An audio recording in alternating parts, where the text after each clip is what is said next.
Well,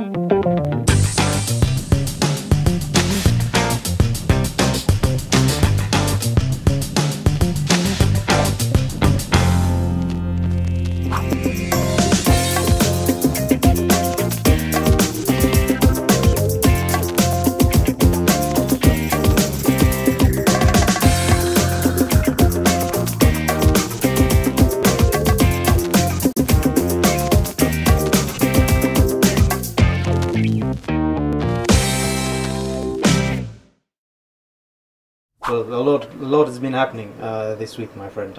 Big story of the week, Igunga. Oh, of course. By-election. Yeah. All parties, making sure that they're really going for it. What do you think is happening? Why is everyone so keen to sort of get this seat? Well, I don't think it's about the seat.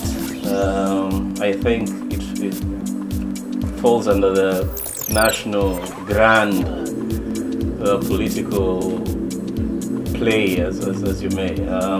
You've got CCM, the ruling power, and you've got Chadema, who are the rising opposition. Everyone is trying to establish themselves. Everyone is trying to sort of like run with the popularity context ahead of the next election, of course. So, but I've been disappointed. Yeah, I think the coverage has been events-led. There've been more stories about chopper guns, robberies, who's been bit by who, and there hasn't been a discussion of substance on the local issues, and local issues here refer to Igunga issues, Right. We keep hearing of this party or that party saying, corruption this, corruption that, but what about Igunga issues, what are the needs of the voters in Igunga? Okay, let me ask you, when I think about this, I look at how the media covers these stories. So as I say, it's been all these sort of narratives of personalities. So you have the big heavyweights, Mkapa goes up there, and it's like that becomes the driving forces or the stories that come out of there, and Sly and so on. But as you say, there aren't any stories about what the parties stand for, or at least what the candidates stand for.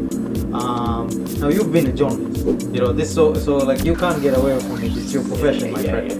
So what I'm asking you is, why do you think that as someone who has that background, why do you think your former colleagues tend to gravitate more to the sensationalists and less so on discussing issues and policies? It sells. The situation in town is that everyone has issues. Yeah, cost of living is high. Revenue is all-time low, at least for me. So I think sensational stories sell more than, let's say, talking about the prices of maize or flour, and as a result, and also it plays with what's popular in the society. I feel, and I stand to be corrected, I feel that we still have lots of sensational politics around. Who does what, when, who's been caught with who, seems to be selling more than who someone stands for. We've got these people who are running, for instance, for that seat, but I haven't seen stories interrogating what they've done in the past as a way to gauge where they could do, for the Igunga people. And that's interesting, because when I think about it, I think there is an element of that sensationalism sells, and I agree with you. But sometimes I feel that that's too simple an explanation. I think there is an element as well of journalists being lazy, in the sense that talking about issues of, for example, the price of maize, or the price of oil, or inflation in general. Yeah. The rising rate of inflation in the country, and therefore being an election issue, involves serious engagement with the complexity of that subject. And it's easy to write a story about Aden Rage, campaigning with a gun on his head. That was a cool shot, by the way. It was a cool shot, but the problem is, it's distracting to what it is that to the things that are affecting people on a daily basis.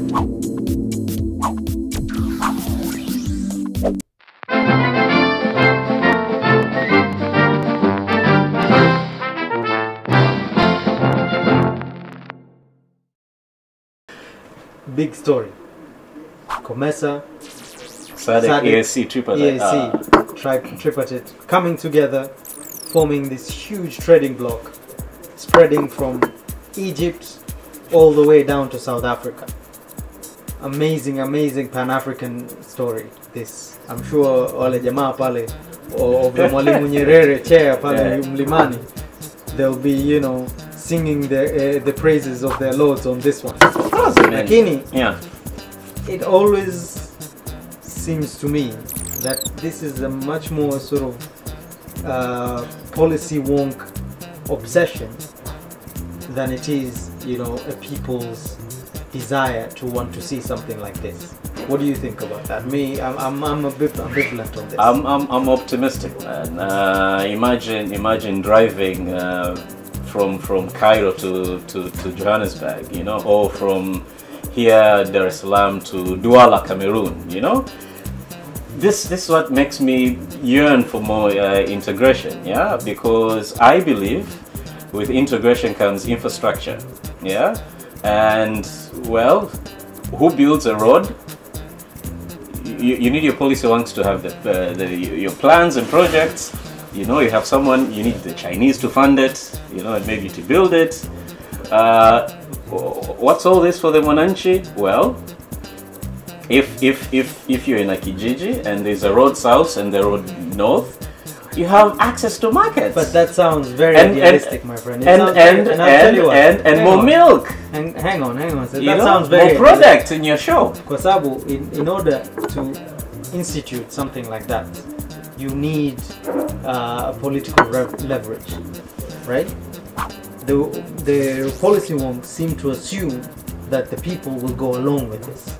They will. Right? Hang on, but we have history. We have history. The East African community, failed partly because the people didn't buy into it, and the only way in which the people can buy into this is for them to be aware of what's happening. They don't know anything that's going on with this. Omar, listen. Who pays taxes? Wananchi, yes, but more the business community, and taxes run government. Who votes? Wananchi, but who pays for campaigns? Businesses, but nevertheless. Now, I mean, for the first EAC, I don't know where business was. I mean, we had Ujamaa and capitalism, crashing. It was a mess. Okay. Yeah.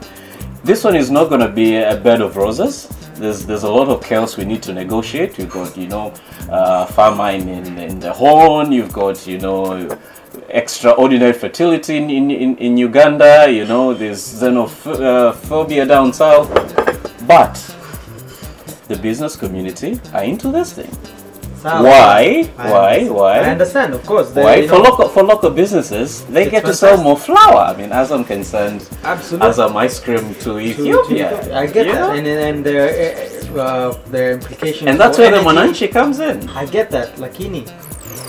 Right now, no one is talking to the Mwananchi and explaining this, so that they then can have a buy-in and be supportive of this. You talked about xenophobia. Like, we already see people in Tanzania, for fun, afraid that the Kenyans are going to come in and take our jobs. Of course they're going to come in and take your jobs. I mean, if you don't take your jobs. Fine, but the thing is, you have to have the political support for this thing to move forward.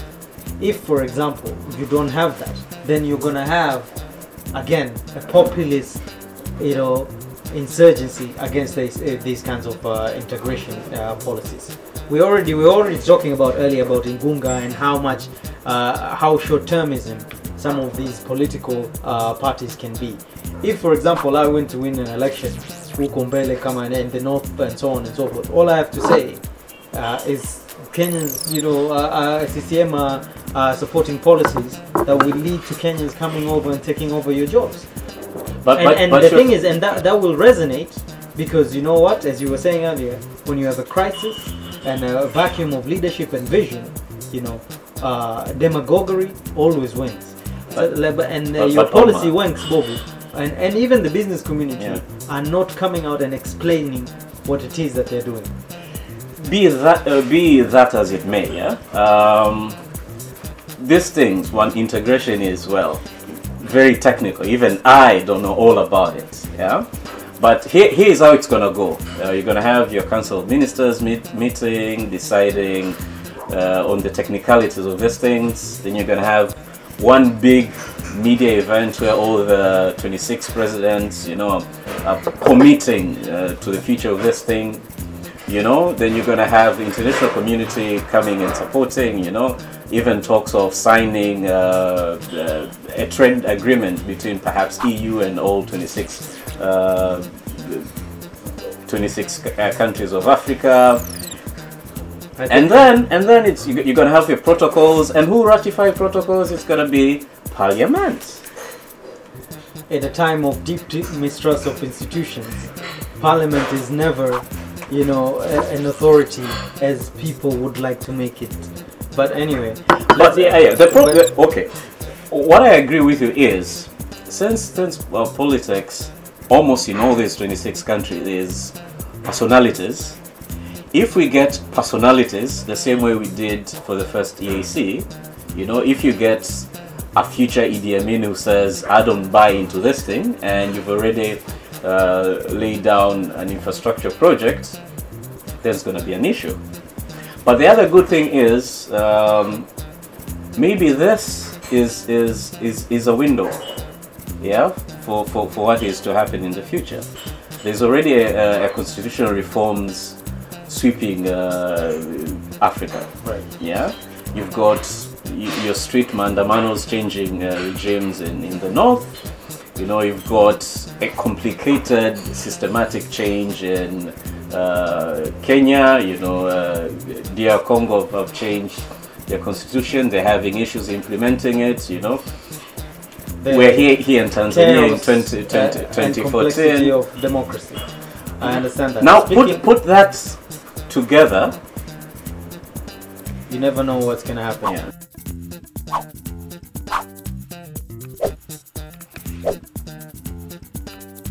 You've been hanging out with me, Omar, and my friend Edgar here at Mgahawa.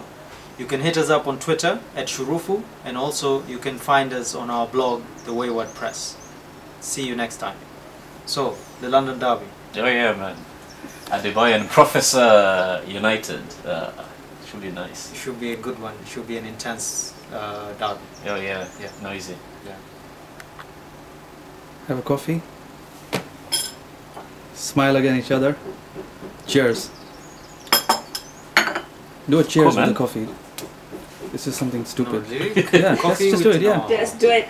No, not with coffee, man. Yeah, but that's cheers. You know. Okay, I would want to edit that out. I'm just gonna see how it looks, but yeah. Alright, man.